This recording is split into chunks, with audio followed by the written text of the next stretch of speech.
Hello guys, কেমন আছেন? আজকের এই ভিডিওতে আমরা ওয়াইফাই রাউটার রেড লাইট যদি জ্বলা থাকে তাহলে কিভাবে আমরা এটা সলভ করব পুরোপুরি ভিডিওটা দেখায় দিব আজকের এই ভিডিওতে।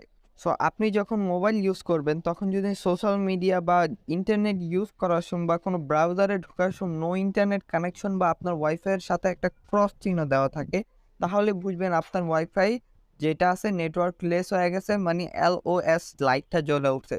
সো এইটাকে আমাদের এলওএস লাইটটা অফ করে আমাদের গ্রিন লাইটটা অন করতে হবে। সো প্রথমে চলে যাবা ক্রোমে গিয়ে সার্চ দিবা টিপি লিঙ্ক লগইন বা তোমার যে কোম্পানি রাউটার ওইটা সার্চ দেওয়ার পর জাস্ট অ্যাডমিন দিয়ে ইউজার নেম আর পাসওয়ার্ডে লগ ইন করে নিবা। দেন এখানে টপে একটা থাকবে হলো কুইক সেট আপ নামে অপশন।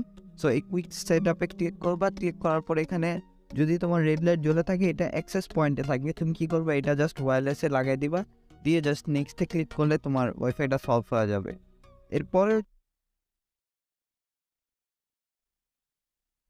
সো আপনার যদি ওয়েদার খারাপ থাকে, আই মিন আপনার যদি আশেপাশে বৃষ্টি হয় বা তুফান হয়, তাহলে চেষ্টা করবেন ওয়াইফাই রাউটারটা অফ করে রাখতে। অ্যান্ড ওয়েদার ঠিক হওয়ার সাথে সাথে ওয়াইফাই রাউটার অন করে দিতে পারেন। বাট আপনি যদি ওয়াইফাই ওয়েদার খারাপ চলাকালীন সময় আপনি ওয়াইফাই রাউটার অন করে রাখেন তাহলে আপনার ড্যামেজ খাইতে পারে ওয়্যারে।